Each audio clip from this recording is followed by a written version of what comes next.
Hello there, my young readers, and welcome back to the channel. And if you're new, welcome.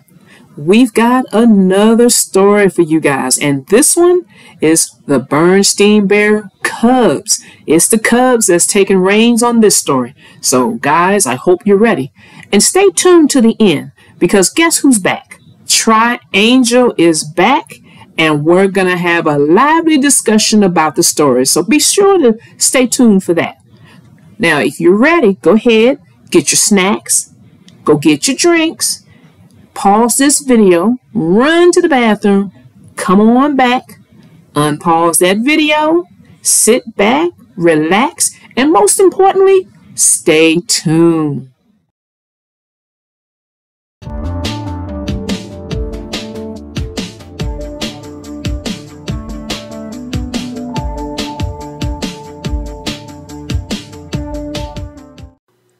The name of this story is called The Berenstain Bear Scouts and the Stinky Milk Mystery by Stan and Jan Berenstain.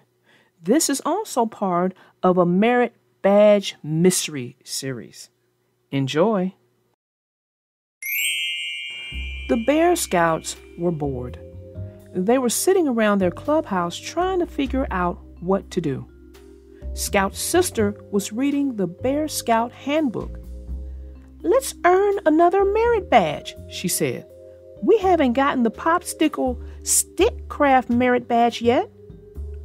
"Oh boy," said Scout brother, yawning. "I can hardly wait."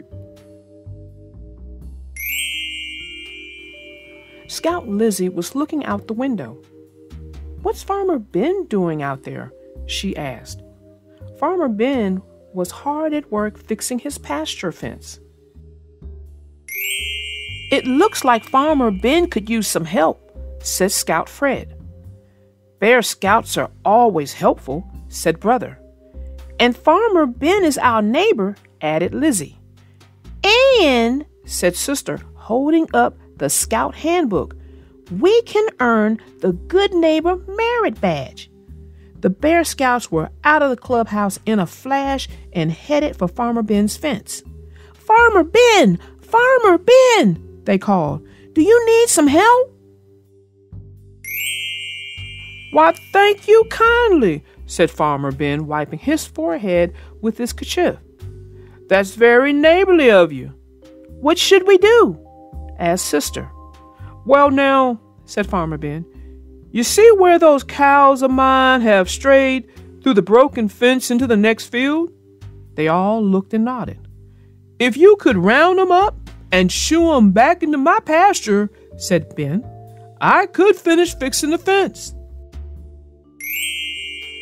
This job was just right for the Bear Scouts. Waving their hats and shouting, "Yee-haw!"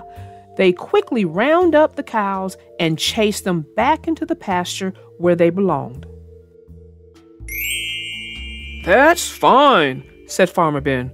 "Now, just one more rail." The Scouts helped lift it in place. "And we're done." "What's next?" asked Scout's sister. This was more fun than sitting around the clubhouse trying to figure out what to do. "Well," said Ben, "if you really want to help, there are always chores to be done around the farm." And so the Bear Scouts went to work.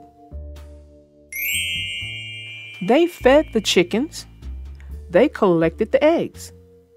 They slopped the hogs. And they cleaned out the barn. Soon they were tired and covered with bits of straw. But there was still more work to be done. Sitting around the clubhouse doing nothing was starting to look a lot better. "It's almost milking time," said Farmer Ben. "Let's call the cows into the barn." "Here, Bossy! Here, Bossy!" the Scouts called with Farmer Ben. The cows all herded into the barn and lined up in their stalls. Farmer Ben went from cow to cow with a milk pail and a stool and milked the cows. He showed the bear cubs how to do it. Farmer Ben was an expert. He could squirt milk right into the barn cat's mouths. But wait a minute. Why were the cats making faces and spitting out the milk? Was there something wrong with it? Scout's sister took a taste.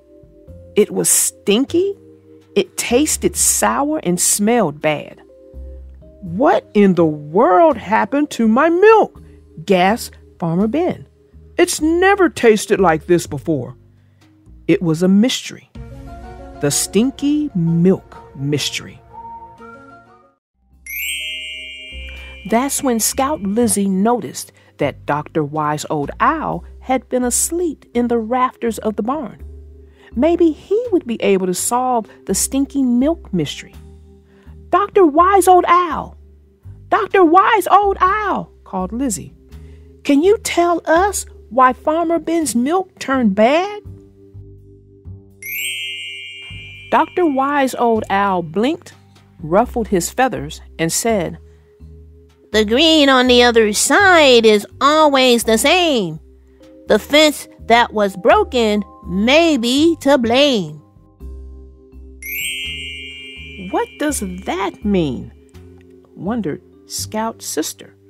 The green on the other side of what? Of the fence, answered Scout Fred. The grass is always greener on the other side of the fence. Said Scout Brother.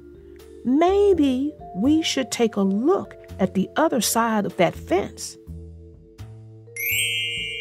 So the Scouts and Farmer Ben went out to the pasture and climbed over the fence into the next field. Scout Lizzie pulled up a clump of grass. There was a stinky smell. "Look," she said, wrinkling her nose. "Onion grass." Onion grass? Said Farmer Ben. So that's what happened. My cows strayed through the broken fence and ate some onion grass, and that turned their milk sour. And that was indeed what had happened. The Bear Scouts had earned their Good Neighbor Merit Badge. But what about the spoiled milk? Farmer Ben was afraid they would have to throw it all out. Then Mrs. Ben had a wonderful idea. She made a huge batch of cream of onion soup. It was delicious.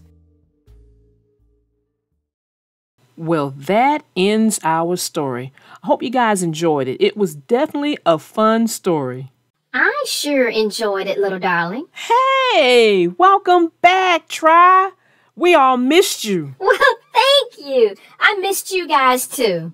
Well, let me explain something to everyone. Now, what we tried not to do with the stories that's read on this channel is we tried not to go past 15 minutes. But sometimes we do. And we just know that's going to happen on occasions.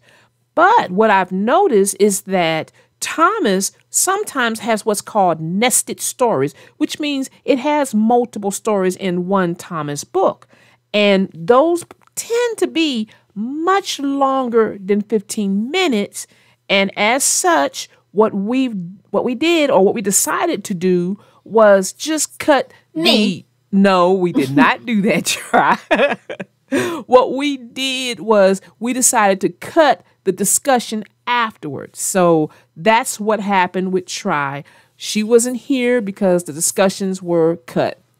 Yeah, we wasn't trying to cut you. We just had to cut the discussion so that we didn't go too far over. Because you know, you and I, we can get to going and time will go by and we will have a lot of time put on the clock. True. One thing is for sure. We missed you, Try. Well, thank you, little darling. I appreciate that. No problem. Well, what caught your attention in this story this week? Well, I'm glad you asked that question. Because the thing that kind of sticks out to me was Dr. Wise Old Owl. This was an owl that was minding his own business. And since he has the title of doctor, I'm going to assume he must have had some work he done, and now he was just resting. But he can't rest because somebody is all up in his business. Yeah, I saw that too. But what I liked about it was he gave them a clue in the form of like a rhyme, and they had to figure it out. And I love puzzles like that. Well, did you also notice that those cows must have ate a lot of, what did they call it? Onion grass? Because when the cats was giving some of that milk, ooh, Lord, they was about to have World War III up in there. Did you hear them? I did. And you know what? I felt their pain.